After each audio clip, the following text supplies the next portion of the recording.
How important do you think it is to evaluate how we do things rather than what we teach in the first instance? Do we actually stop to look at the processes, the methods, and how we self-evaluate? I think personally it's very important. I think you hit the nail on the head with a few of those points in the second part of what you said there. But we tend to, as schools, we've got limited time, we've got limited budgets, we've got limited energy, and limited sanity levels. So we're in a position where we will be picking up the processes that have been used previously, and if we're not careful, you can go on for years doing that stuff because we've always done it. And if we're going to change systems or we're going to change the way we do things, that's a risk. It takes time and energy. Sometimes there's cost and all sorts of things. But if we're not careful, we will go, on and on doing the same thing that what we've always done. And if we've come from a place where we're still observing for the benefit of career and pay stage, then it's likely not to be accurate because everybody needs to put on a show to go through the next threshold. So that's not in the interest of self-evaluation, because what you're doing is you're getting a skewed picture, which is not in the interest of accurate strategic planning. So that's the legacy. We have to acknowledge that, and we have to consider how we change those conditions in the classroom, reduce the stakes, capture business as usual, make those snapshots frequently over time, build that picture, and then it becomes more accurate, rather than going to see somebody for an hour and walk into the classroom and see them dressed as Henry VIII. We know it's not what they do every day. So there's so many different factors, and I think this model on the screen, this little matrix that we've got here, we can take a look and stop and think, right, okay, what do our learning walks look like? What do our book studies look like? What do our observations look like? Let's be honest. And I would say if I was talking about my old, going back in the day, my formal observations, as far as accuracy is concerned, is probably somewhere right on the cross in the middle. It's not particularly accurate. Is it efficient? It's not efficient, because I'm going to spend an hour in a classroom for a teacher, regardless of career stage. And that weight of accountability, a parent's evening wouldn't keep me awake at night. It might, slightly inconvenient possibly, and I might dwell on things and I'll think about things, but it wouldn't keep me awake at night. But knowing where things were on the server to help me be accountable, that would worry me. Right. If you're trying to improve your school, self-evaluate accurately and improve your school with a scattering of different approaches across the server. If on that server, I'm trying to draw upon some observations, formal, informal learning walks, monitoring, book studies, surveys, photos. If I'm trying to kind of collate all that mentally in my head to have a clear picture of either a department, a year group, a whole school, send, whatever your responsibility may be. If I'm trying to do that, that's the challenge that you're talking about there, isn't it? And with scale, that becomes more difficult, more complex. And so what do? We tend to rely on test scores. And if they're favourable, great. They do the talking for us. If they're not favourable, then, ultimately we've got other pressures there. So it's really important that self-evaluation is rock solid, and with less emphasis to some extent on some of that softer data internally and so on. What we need to do is we need to self-evaluate better. So how can we, rather than have all those standalone scattergun approaches across the server, how can we centralize that? How can we work more holistically? How can we control those processes? And that's what we're going to look at today, aren't we? So you can see from that agenda, obviously, and that gives confidence. So leave the school with that clarity and have that confidence. Confidence when you're making recommendations, confidence when you're articulating standards, confidence when you're feeding back and making suggestions and advising staff, confidence when you're writing your next school improvement plan and you're making decisions and recommendations that are going to stick. Well, yeah, really looking forward to discussing some of this further, David. Great, thanks, David. Yeah, so what you can see on the screen now is our learning snapshot. So I'm just going to kind of introduce this and talk you through a little bit about the design. First of all, snapshot obviously would imply that what we're doing is we're making something really efficient. So normally, and let's go back to that matrix. I think we're going to be referring to that quite a lot today, David, but that idea that learning walks quite often end up with a checklist of things you want to see. Or when you do them, you know, it's quite a lengthy process. Then you have to take, you know, particularly if there's 2 of you or 3 of you, then you have to take all the information, collate it, and then present that before. And there's some administration there which slows the process down. The other thing is that, and this is what we learned when we developed, and I think this is fairly universal, the rule would be the more content you put into your learning walks and your learning snapshots, the longer you have to spend in the classroom to validate those things. So that is the rule. That's really the really important thing. And for anybody sort of coming along today and thinking, right, they'd like to create things, because I think we'll put in a big disclaimer here at the beginning is, you know, your school and your status, you know, how vulnerable you are, you know, your setting, the scale and everything else. So it's going to be different in every single school quite often. So the one that I'm showing you now, you could edit, you could change, but there are some really good principles behind the design. So what we've got here is we've got basically attitudes to learning, management and organization, pupil contributions and value. So in other words, we've got behavior, teaching, learning and outcomes. So this is what is really good about this. It's very incredibly versatile. So we can create one framework now that we could use for SEND. We could use it for Pupil Premium. We could use it for any subject, any lesson, pretty much, because everything will fit within those 4 areas, those 4 aspects. The other good thing is that that creates a common language. So what we're looking to do, particularly if you're looking to improve a school, and when I've worked in schools in special measures and failing schools, what you need to do is you need to instill clarity to begin with, so everybody knows the expectations in the classroom. So if I was vulnerable, I would be sending these messages out to say, this is the bottom line, but we're not telling teachers how to teach.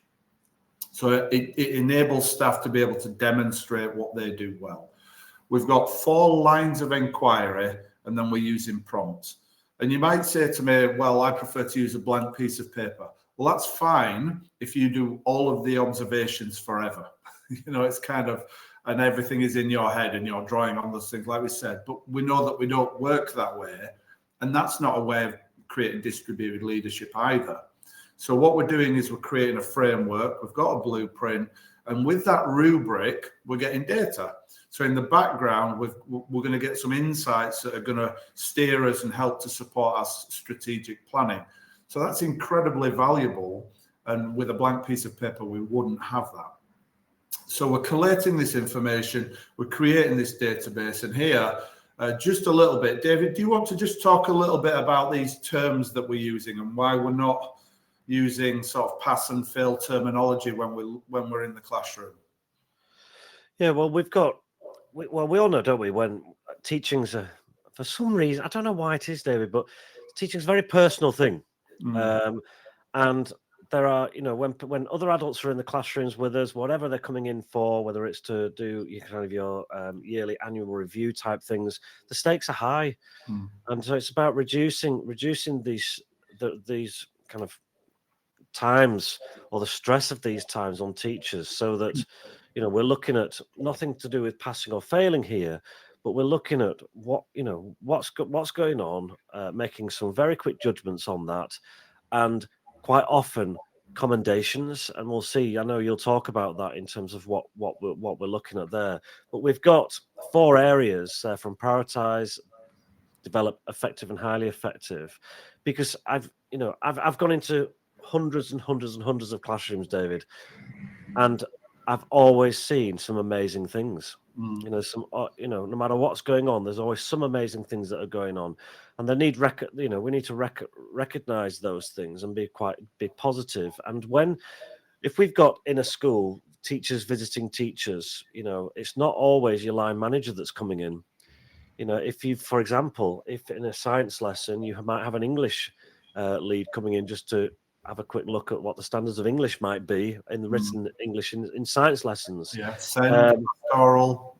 Exactly. And these are not your line managers, and it's not anyone's job there to be to be finding fault or anything like that. This is about finding really good practice. Yeah. And these lines of inquiry and where we go with these that you can see on the screen allow that to happen and allow people to be positive, to give commendations, and to capture those moments that otherwise would be lost and not captured and not recorded, David. And I think that's important that we're in a position and we've got a culture in a school where we can do that. And we're going back to the legacy there. So we're making a distinction here, aren't we, that we're evaluating the effectiveness of teaching and learning.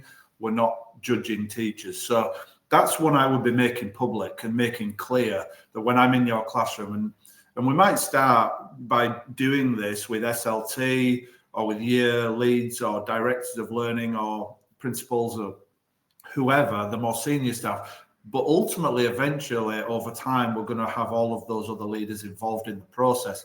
So we start by making sure that it's transparent, clear, and there's some good messages that acknowledge the legacy that we inherit and move things forward. So with this, we can see that the children are engaged, the pupils are engaged. So we're looking to see what the teacher does to engage the pupils. So rather than have a checklist of things and say, do this, do this, do this, do this, which is monitoring, here we're looking to see the practice in the classroom. And so you'll see with the terminology, it's about having a balance of challenge and support.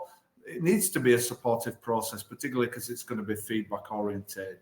But the other thing is that at these 4 areas, I'd be looking to weight it so there's 3 positive things and some advice or a recommendation.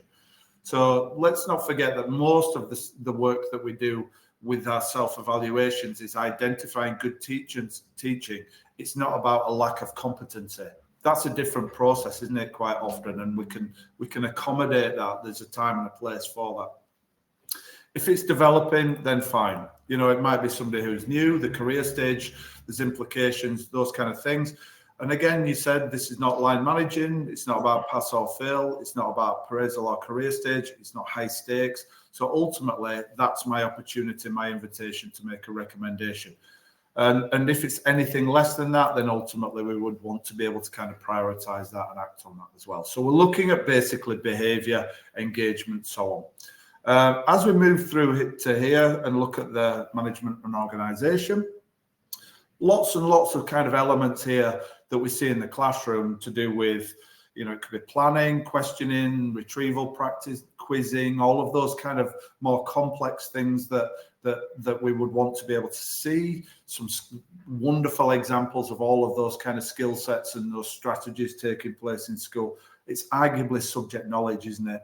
So yes, it's the structure of our curriculum, the pitch, the pace, all of those modeling, resourcing, use of ICT, whatever it may be, but ultimately it can be as scientific as you like, I guess. It's theoretical. So in here, we're looking to see how the teacher applies that, and we're looking at the impact, aren't we? And we're expecting this to be different again with each teacher. So we can see these prompts here are just guiding us. So if there's 2 people doing this learning walk with 2 iPads, we're looking at the same core areas. If we had any more than 4, by the way, with this one, it would be less efficient. 5 takes a bit longer, 6 even longer than that, 7. So let's say if you had 8 areas to focus on, and that's typically what your learning walks look like. 8 means it's twice as long as this minimum and twice as long to feed back. So, think about it in that sense. So pupil contributions, acquisition and application of skills, either or both. It's only ever going to be that. So it's subject specific, it's aspects specific, but that gives us some very simple terminology in school to know what the key critical things are, so we don't deviate. And I think that's really important. And in here, the term value. So we pick this one, and you might think, well, that's not quite so critical. It's a little bit more subjective, which is true. But as you mentioned, David, it's not a line manager. This is somebody coming into the classroom who is there for the benefit of reflection, growth, development, evaluation, all of those different things. So it's important that we acknowledge that. So we can leave the classroom talking about progress, and we can leave talking about the effectiveness of the lesson and the learning. But what we don't need to do is if we use the term progress here as a summative statement, then what we find and what we found when we were developing is that we can't get the leaders out of the classroom because they feel obliged to stay from start to finish to measure the progress. So in actual fact, value is a good way to say, is it credible? Is it effective? Is it successful? Yes, we can mention progress in here as well, but we're not shackled to it. So again, that pass or fail thing changes.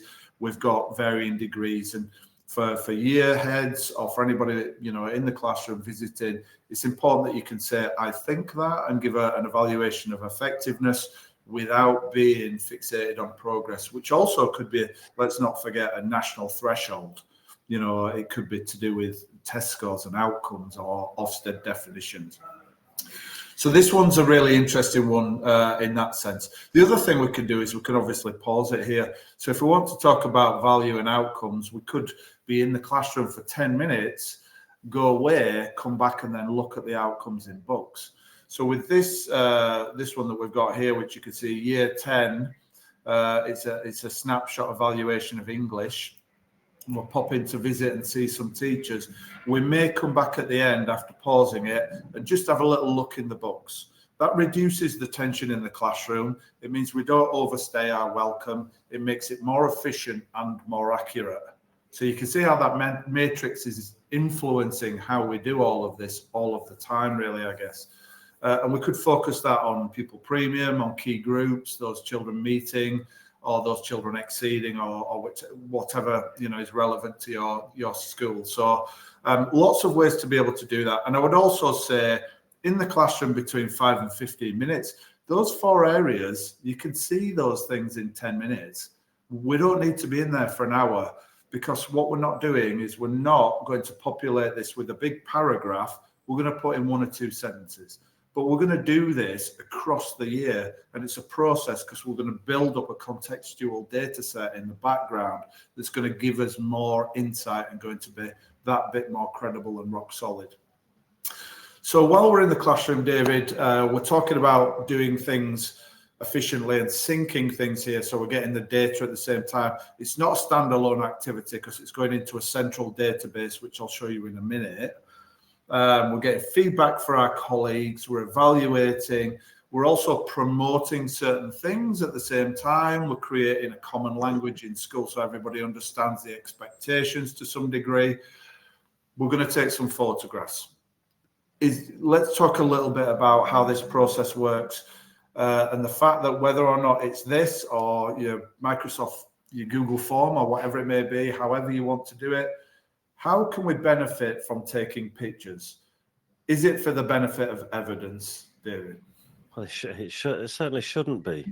But what we've got is, if we're talking about technology here, and we can't get away from the fact that we're holding something in our hands, an iPad or a tablet, that's got some really great features. And one of them, obviously, is a camera on board. So why not use it at the point in which we are in the classrooms?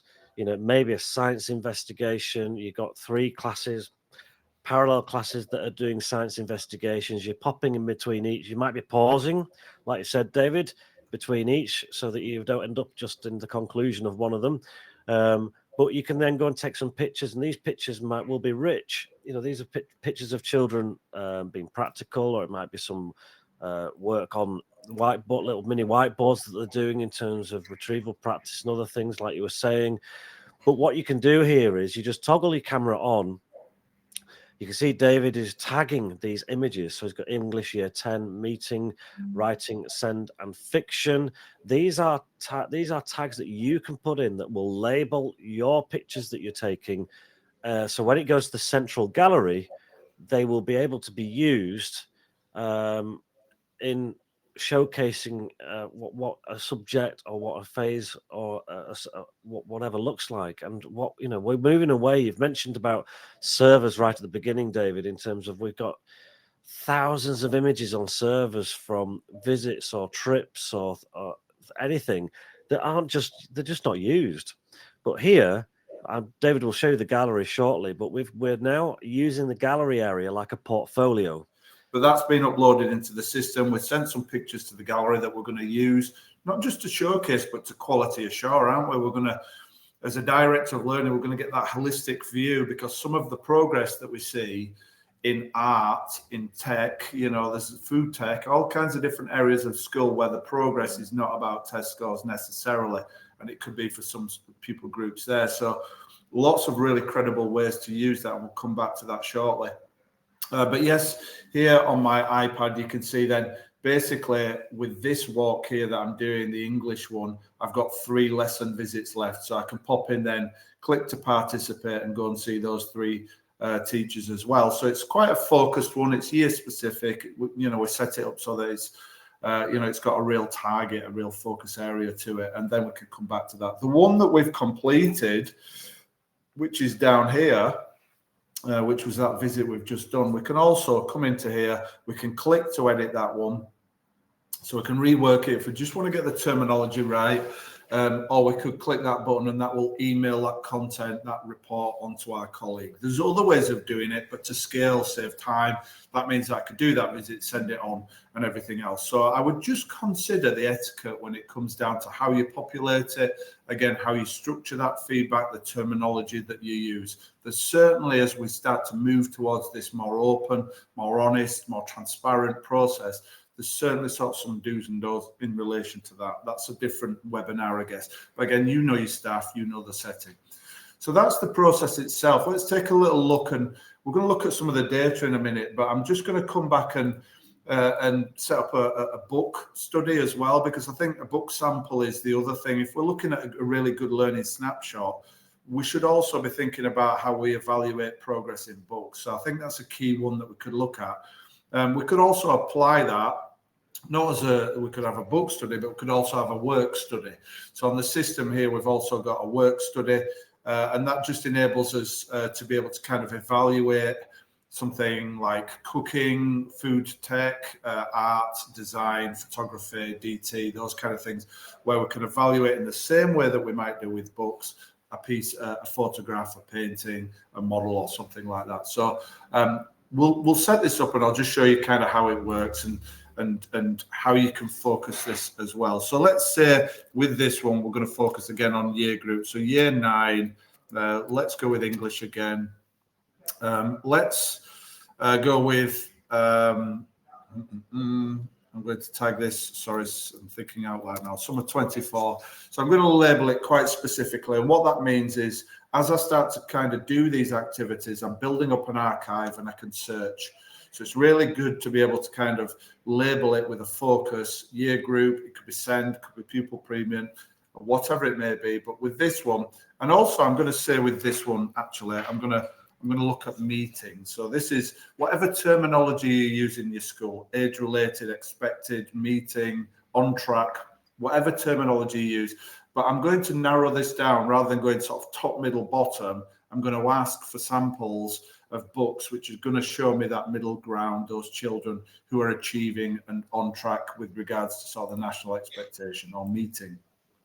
So book study here, I'm going to make it subject specific. So you'll see as well, we've got the whole raft of curriculum areas there, GCSE and A-level areas, but I'm going to select just for this one English. But I am going to tag year 9, David, and that means that we can filter on the dashboard by English, and then we can filter on the dashboard by year group as well. So a really good way for year heads and year leads to be able to see as well the data and to filter that. So we're not going to use stars.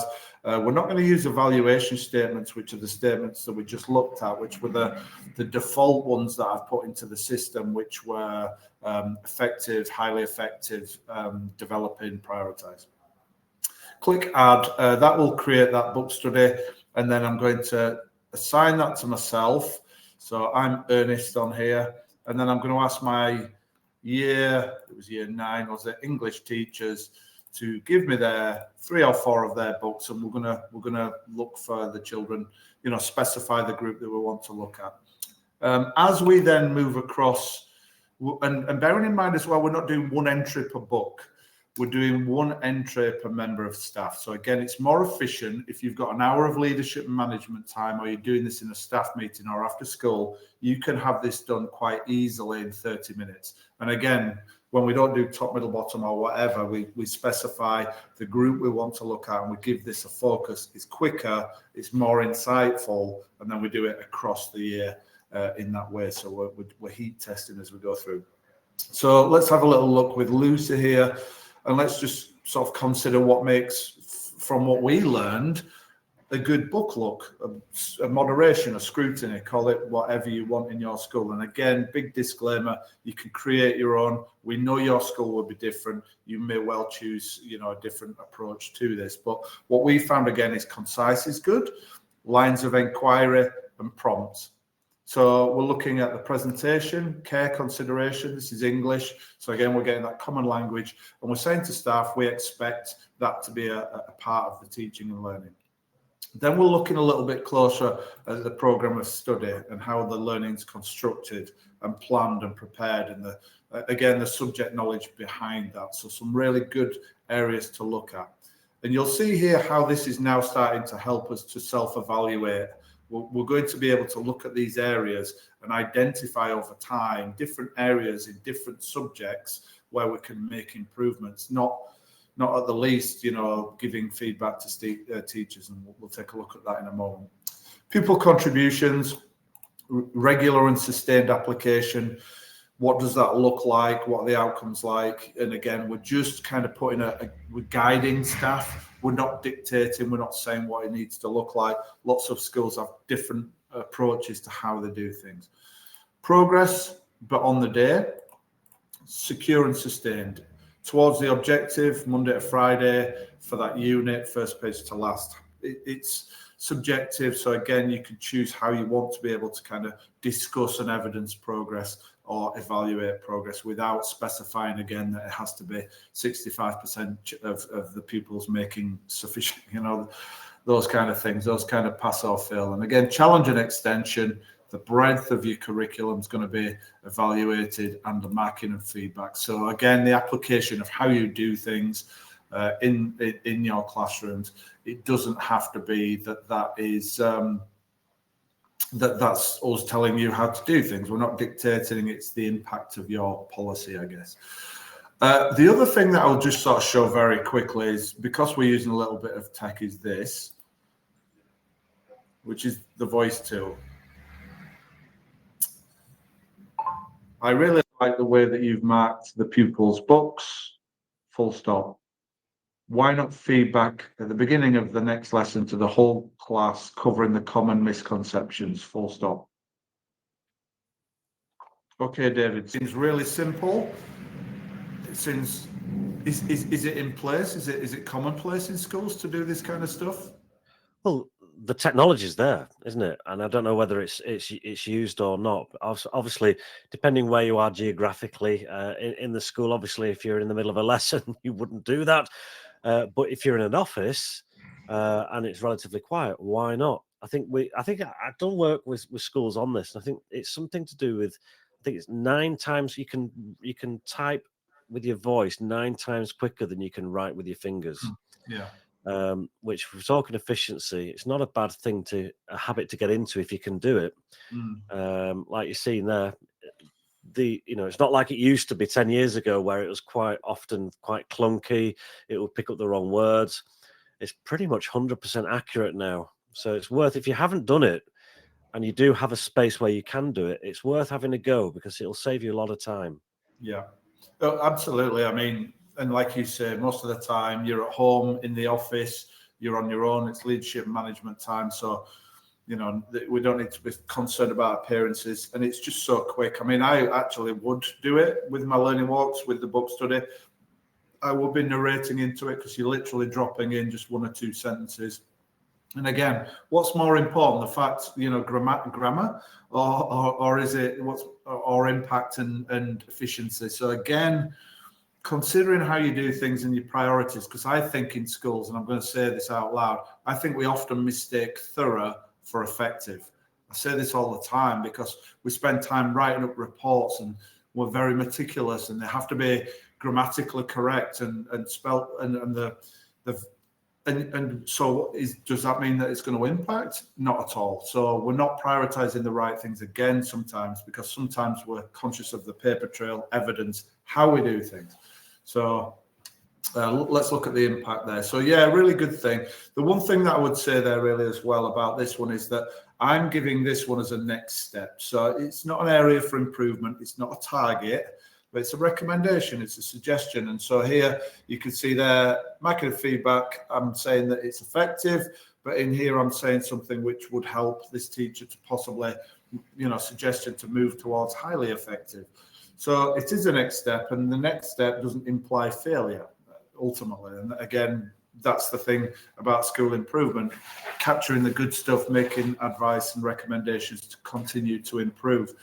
And so I'll show you where that one sits and how we're going to prioritize that. So out of everything going into the system, how can we pluck that one out and have that conversation nice and swiftly following things up? We'd also be taking the pictures. So as I said here, we're looking quite specific with the focus. So whether or not we're focusing on that meeting, that exceeding, those working towards children, whether or not we're focusing on send or pupil premium, we're taking pictures. We're tagging here English, year 9, the domain, the area, the subject, whatever characteristics you want to put in and tag, which will aid the filtering in the gallery, as well as send and or pupil premium as well. So quite specific, and that helps us to map out a curriculum. And it means in the gallery, we're going to be able to look at year 7, across year 7, validate and look at the consistency between the teaching. We can look 7 to 8, 8 to 9, 9 to 10, 10 to 11. And eventually we're going to have a portfolio which shows that progression for those children meeting, expected, whatever it may be, exceeding and so on. So we put that into the system. And then obviously that means that we've got some feedback and everything else for that teacher. And then we've got 2 more to do. So you can see with a little bit of leadership management time, we could do that. If we had a staff meeting and said, right, directed time, everybody go away, do your subjects, capture things, and we'll show some other ways in a moment where you can actually submit rather than actually have somebody in your classroom evaluating what you're doing. So there's other ways of being able to use this process more intuitively. Before we look at the data very quickly, I would also mention the send one. So a good send learning walk, looking at the setting in the classroom. And this might be over half a term when a SENCO does this. A lot of teachers to see. These don't expire, by the way, so we don't have to do them by Tuesday afternoon. They can roll and they can be drop-ins. Learning and the offer, if you like, so you can see what the offer looks like in the classroom, how it's been personalized, adjusted, differentiated, call it what you like.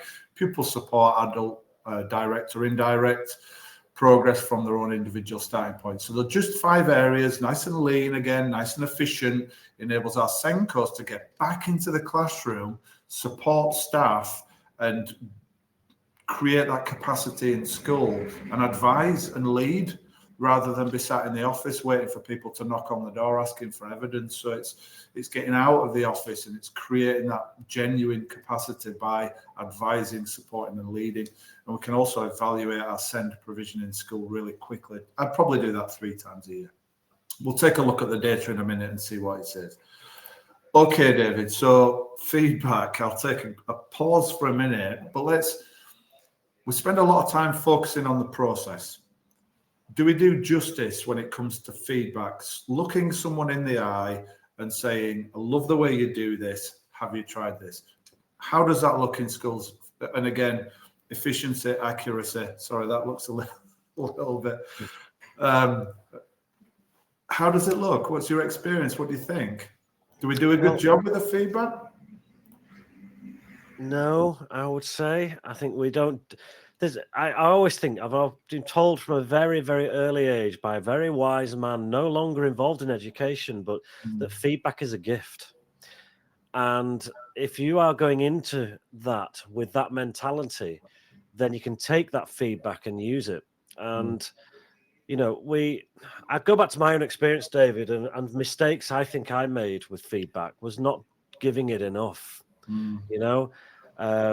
by trying to protect staff. Certainly when I was a head teacher in a position where I wanted my staff to get on and do what they were doing, allow them the freedom to get in the classrooms, and get on with doing their job of teaching and giving them the environment to be the best teachers possible. Yeah. And that's really important. And what I did was mistakenly kind of avoid moments where I could give feedback because I didn't want to interfere with the process of allowing them to get on and do their job. Yeah. For example, when a school improvement partner might be coming in and we've done a learning walk together, I'd say the week before, next Tuesday, as you know, James, school improvement partner's coming in from the trust or whatever it might be. We'll be coming round doing a little learning walk, etc., and getting people ready for that. But what happened after tended to be a thank you in a staff meeting, maybe, or an email that might go around saying thanks very much. All very good, and that was it. There's no individual feedback because time might be an issue with that.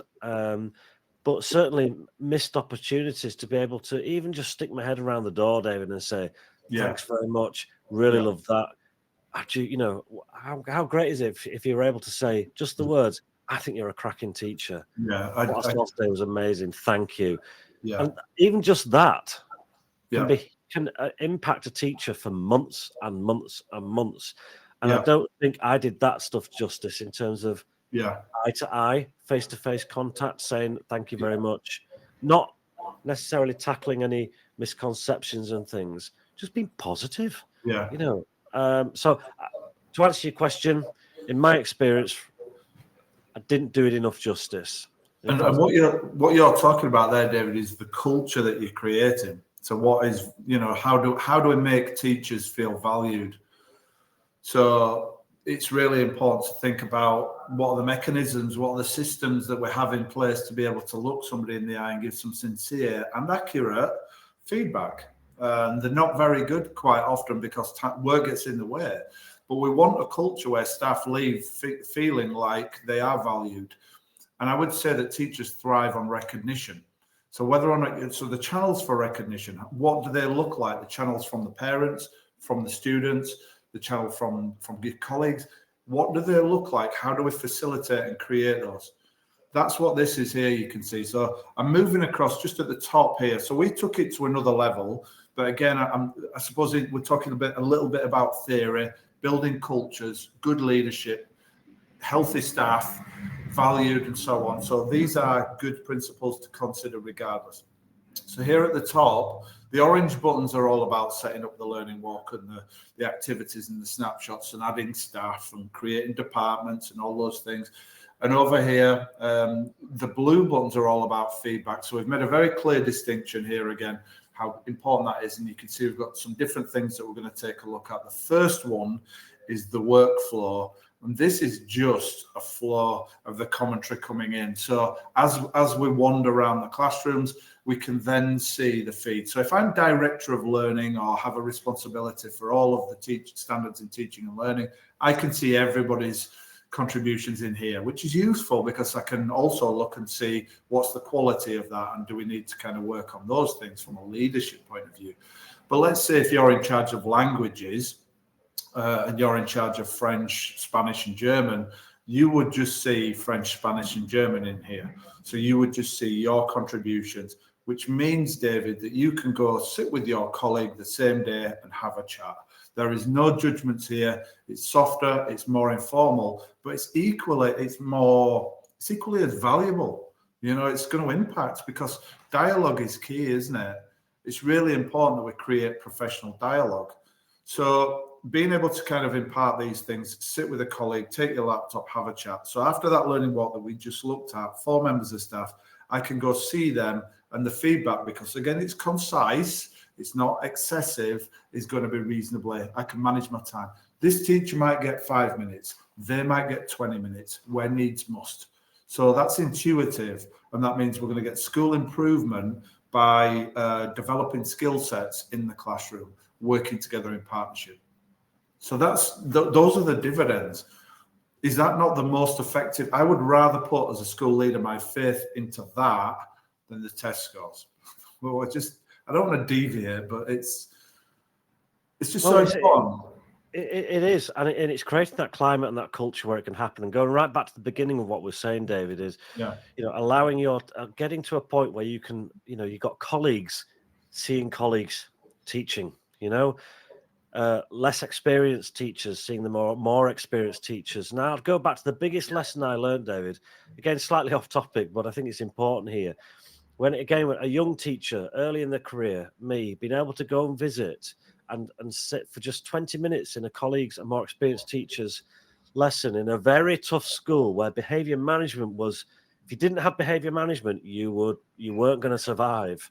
And I remember this teacher would get better outcomes than me, and I couldn't work it out, And the reason when I went to see them teach was because their instructions, the way they posed the questions to the children for things like, I would say, please stop talking, but this teacher would say, I want you to stop talking, thank you, and would phrase it just differently with a thank you at the end, not a please. Little things like that had a huge impact on me that I wouldn't have been able to see if I hadn't had the opportunity to go and spend that time. And I think we quite often forget that kind of stuff in schools. And this culture that we may well be working towards here allows that to happen, facilitates that in terms of, and being able to recognize it. Prioritizes that, and be able to give a commendation on that.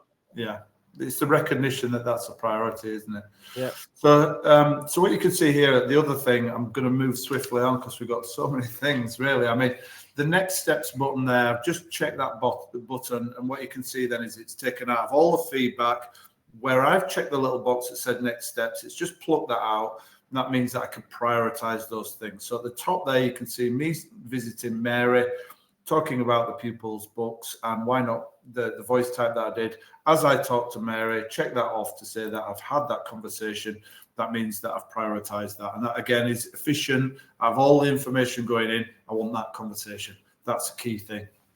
So I could say we'll come back to it next week and then check it off. But in actual fact, I think quite often just sharing things is enough. We don't always have to be kind of constantly target setting.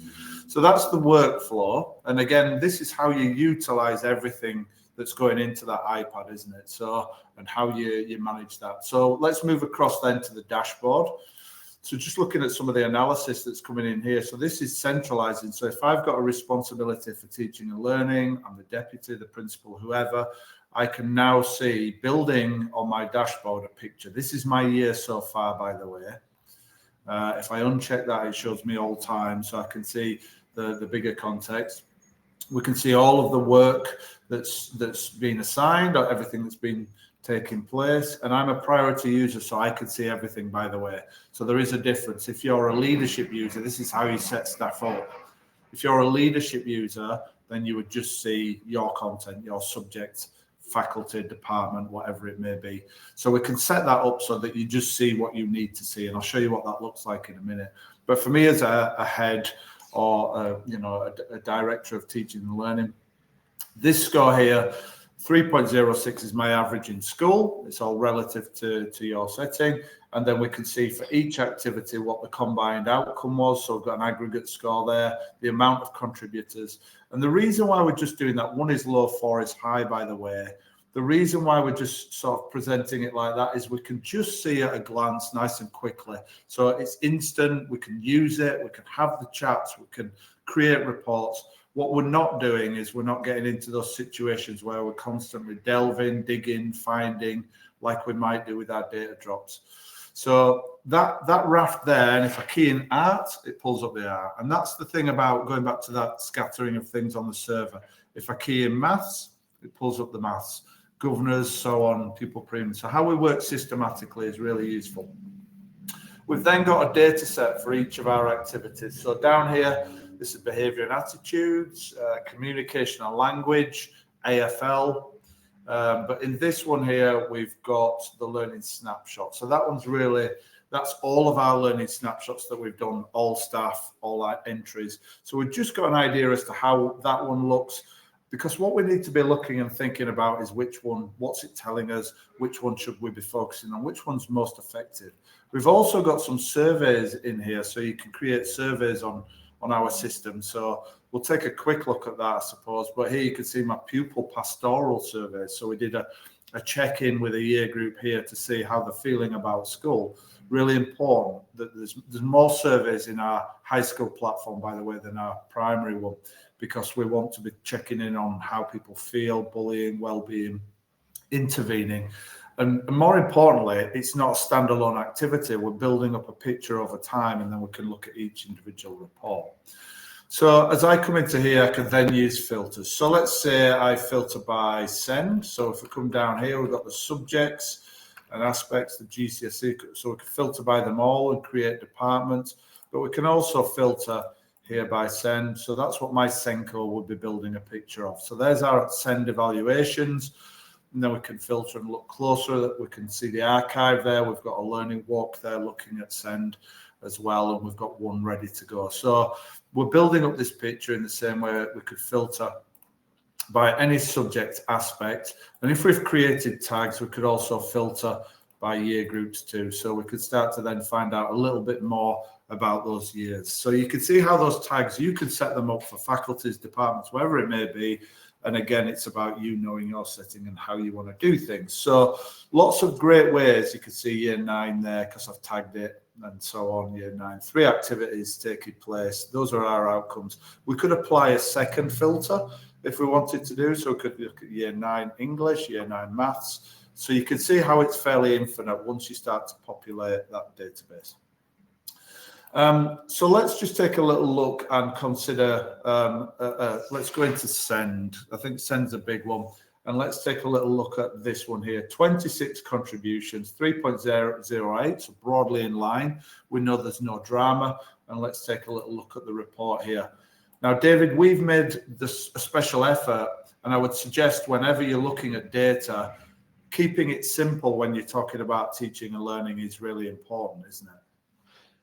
It is. It is. I mean, we all know you can drown in data, but certainly keeping things very simple and consistent. I think is another thing, David, that between departments, between year groups, that we have this consistent approach. So data, you can compare it. It's not going to differ between certain departments here, and that's certainly what we've got. And you've got a very quick snapshot because you've got that consistency in terms of what it's looking like. David's scrolling down there in terms of what's being seen, so you can go and delve into different areas should you wish. But yeah, what you'll find when you go in to look at some of these reports is you'll find the simplicity of it in terms of what it says. There's no, you're not drowning in data here. It's pretty much you can pick and choose what is being seen as well. And you can go home. Again, it's really important that you can see it, act on it, and go home. So here I can see these are giving me a ballpark figure, a little aggregate score because the data's kicking in again, and I can see each one. So I can see which conversation I need to have, who I need to talk to, and so on. So that's steering me and helping me nicely. There's me. And over there, we've got those 5 lines of inquiry we looked at. This is the send one, by the way. So we can look at those 5 areas. We can see what they look like over all time. And then we can hover across and see how does this one fare compared to that. So we're just, rather than having to find reports, gosh, that used to drive me nuts. Filtering and finding reports, my goodness. And now we can see nice and quickly, how does this walk compared to the big picture and the contextual picture that we've got over time? And that's all we need to do. This is sort of quality of education, no reference to teacher or lesson, again, strategic use of data. Here we've got all time, here we've got this one. So I can look at that and I can see basically, looking at that one, just at a glance out of those 5 areas, that one there, 7.7, we've got an increase, if you like, of areas we've had to address. An increase there on that developing area. So we've got probably that one out of those 5 areas, which is all to do with the setting, the environment, isn't it? No doubt picked up as well on the feedback through the workflow. So the intervention's already been there to make that improvement, because that doesn't mean that all staff, we're working again intuitively with each teacher when we feedback, aren't we? So we would hope to be able to get an improvement, and we could make that comparison, increase those scores there up in the effective and highly effective. You get the idea. But again, it's quick application of kind of insight rolling process rather than bookending. That's the other thing that I don't understand now. We write an improvement plan in September and we bookend it in July.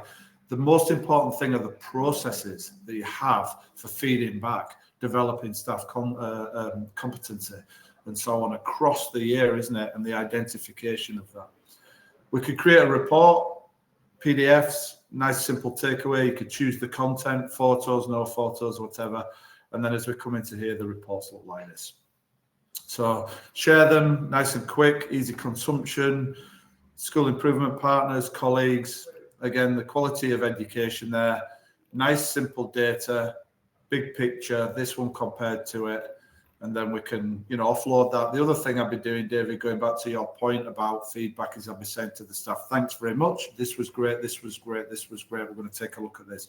Raising that in the consciousness so they know to be able to action those things and probably reflect on those things in the classroom. So that one, the setting, what the typical things that we might see. Kids sat at the back of the class can't see. Those kind of things, access arrangements for people's, this is SEND, isn't it? So there's some key things there where we want to, quite often, and it's not uncommon for those things to occur. Feedback reports, teacher feedback, non-judgemental, constructive and thorough, but concise as far as the process, efficient but thorough. And that's magic, isn't it? So here you can see some nice, simple feedback. Doesn't need to be excessive. We're not target setting again. And we can email this on to them. We can archive it. It can be used for appraisal, but it's not for the benefit of evidence. It's going to kind of influence things more strategically. And so I would be having those conversations. And that's the same content, obviously, from the workflow, but structured in a way for teachers to take it away. It's positive. You were talking, David, about positive and how we do that, weren't you? I was, yeah. It's so important. It's important that, again, that people, when you talk about feedback there and giving that even general feedback, that people feel part of the journey, that your teachers feel that what they're doing in their classroom is part of that big picture in terms of school improvement. And if they're making a difference to the children's lives, they're great. But if they're making a difference to the school life, that's important for teachers moving forward. And getting that feedback in whatever form, whether it's verbally or whether it's in a report, the ease of in which, let's not forget, David, that all of these reports that you can print off here, you've not written them. No. This is about collating that evidence. Voice type them. If you voice type them, then you've got even less administration. Exactly. It's a win-win, and bringing everybody on that journey of school improvement, as we all know, is of utmost importance. Well, it's not just for me as the director of teaching and learning. It's so that every year head or whoever we're working within that system, that distributed leadership, we're creating a system that everybody can use. And everybody builds up. Everybody's contributing to that picture. That contextual picture is everybody on the dashboard. Then we're using the filters to refine that, aren't we? So it's a team effort. It's really important because everybody can contribute. That's what makes it accurate, rather than it just be my view. We haven't got that narrowness, we've got that diversity across the school with all contributors thinking differently and different views. And so, it's just a rich kind of way to work, I guess. Here I've moved across to the headlines. And, if you're looking at this and thinking, right, okay, how does this work? Well, if I'm accountable for standards across the school and I'm a head, a deputy, I need to know what the competency looks like. I need to know what the skill sets look like. This is not about pass or fail. We've framed things, again, very differently, haven't we?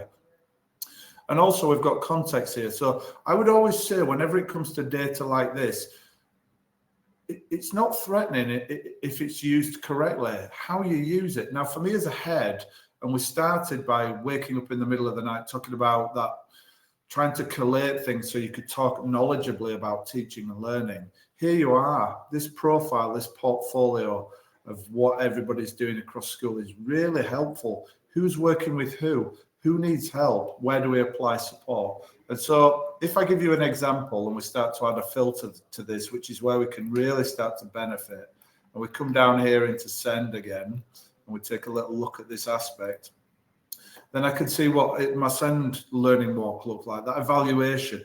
So it might be that Jules here and Myra may have somebody who's been previously excluded. There may be a pupil in there with high needs. Myra needs a bit of support, doesn't it? I'd be saying to my Senko, okay, how are we working with Myra? We've been looking at the best practice. We're making that intervention intuitively. So context is everything.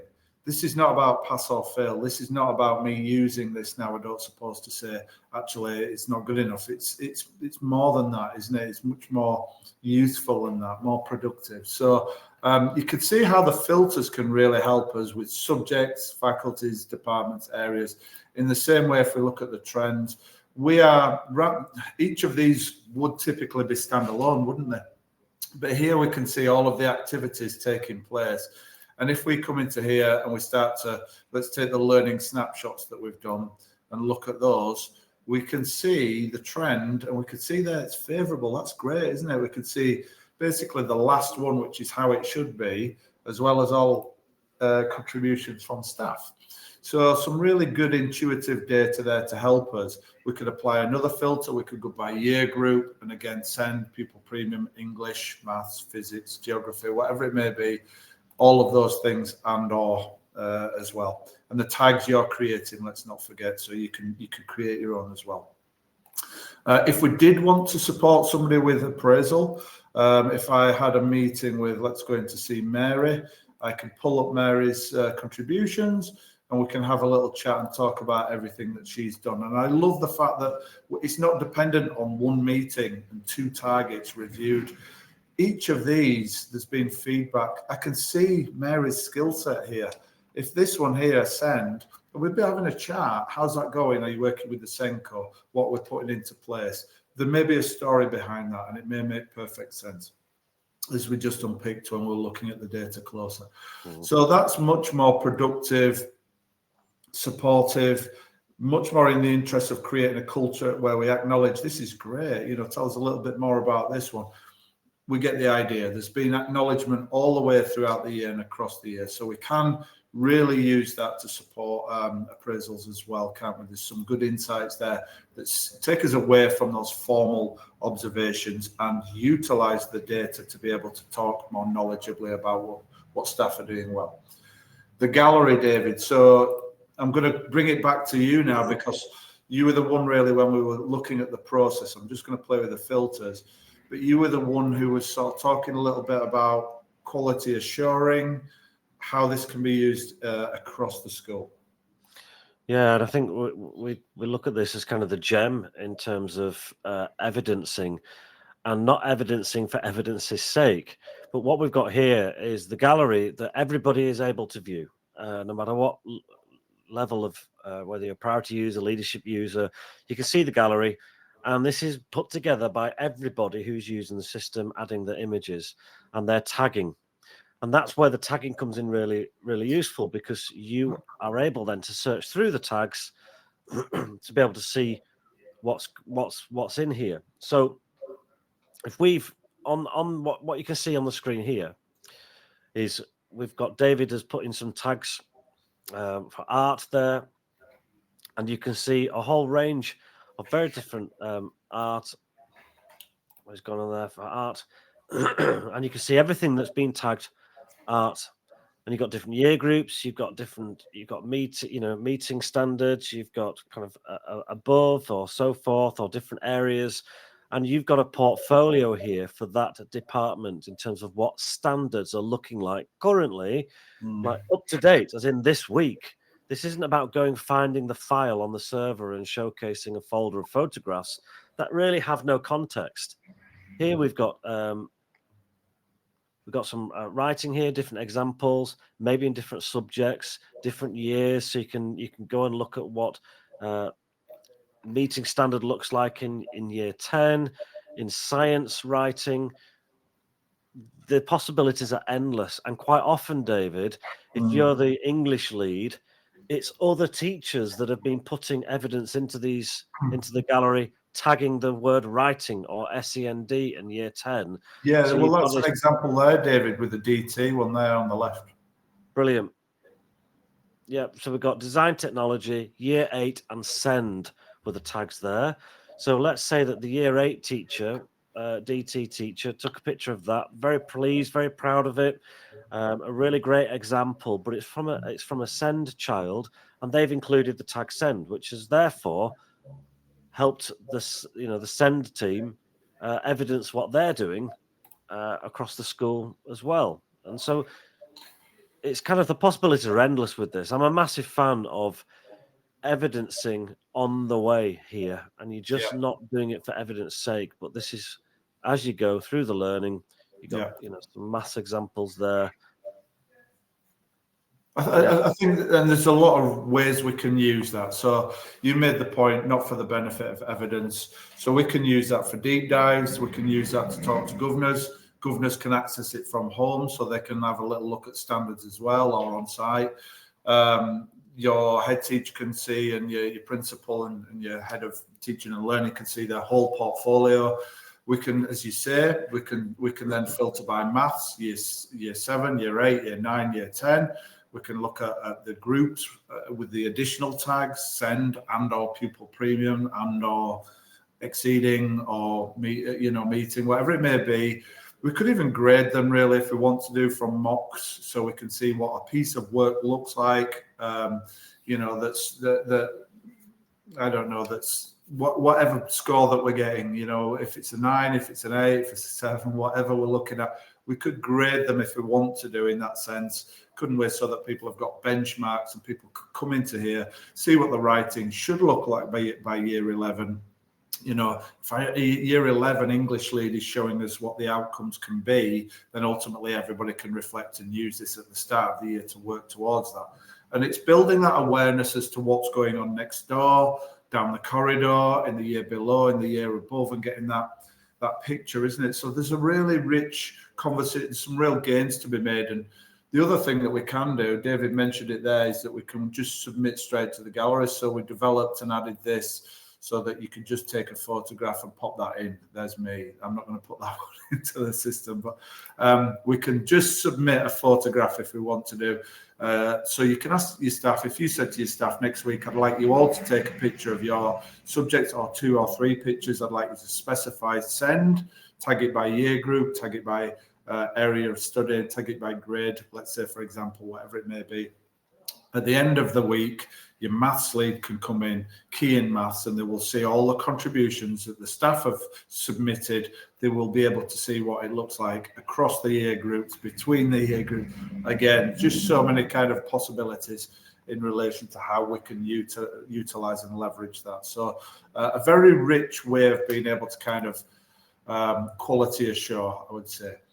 So David, the builder, we were talking really at the beginning, as we get towards the end of the session now, just really important to acknowledge, I guess, the fact that every school is different. Every school, the circumstances are different, the status is different, the culture is different. How important is the builder, which is the edited suite?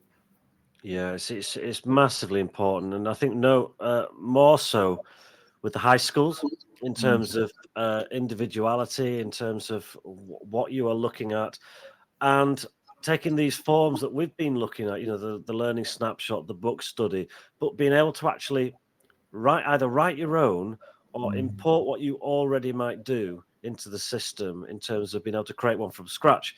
Very quick. You can see there on the screen, we've got the ones with the padlocks where it says status on the right hand side. These are locked so that no one can go in and kind of ruin them, so that everyone's still got them. But if you wanted, for example, the learning snapshot there David's on, you can click it and clone it and call it, St. Peter's learning snapshot or whatever it might be.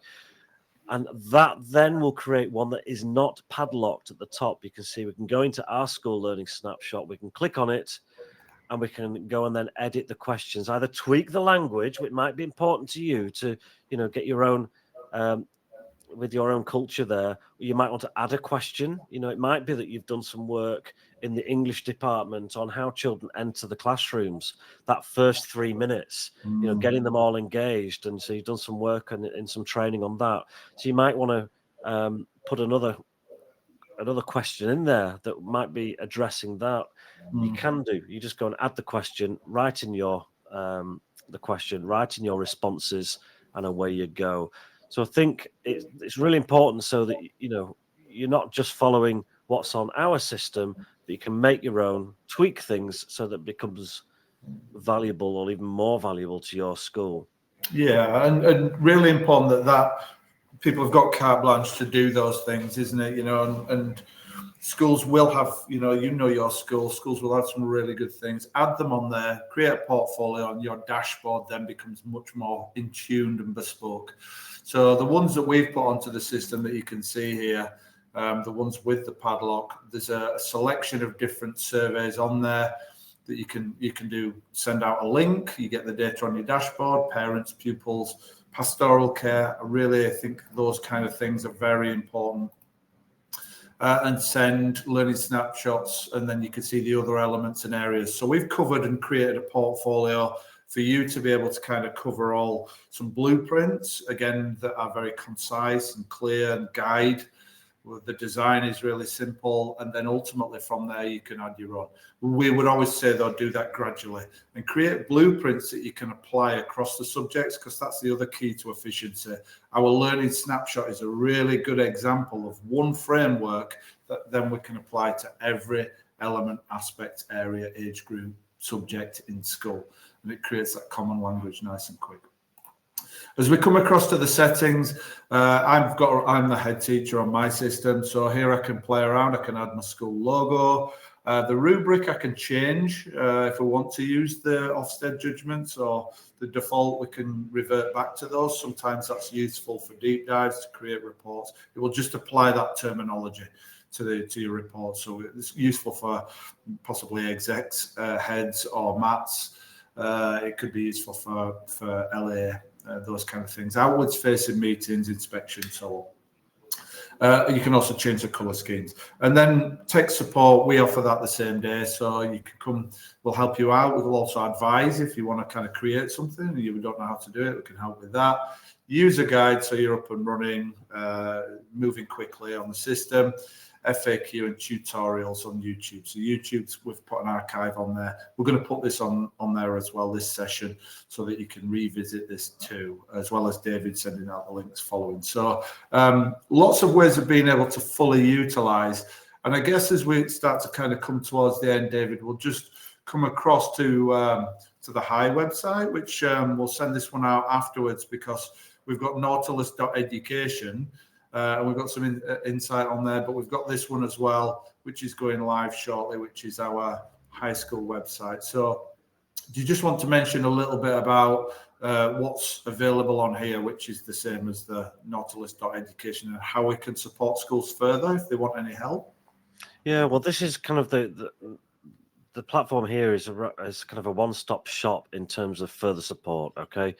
I've already put into the chat feature, for those who are watching a little bit later, you won't see that, but what David's pointing to there is a demo button. Both David and I spend most of our time talking and working with schools, showcasing demos with senior leadership teams. It's kind of not sales focused. We'll look at teaching and learning, show you the ins and outs, and leave you then to make a decision whether you want to look further at Nautilus.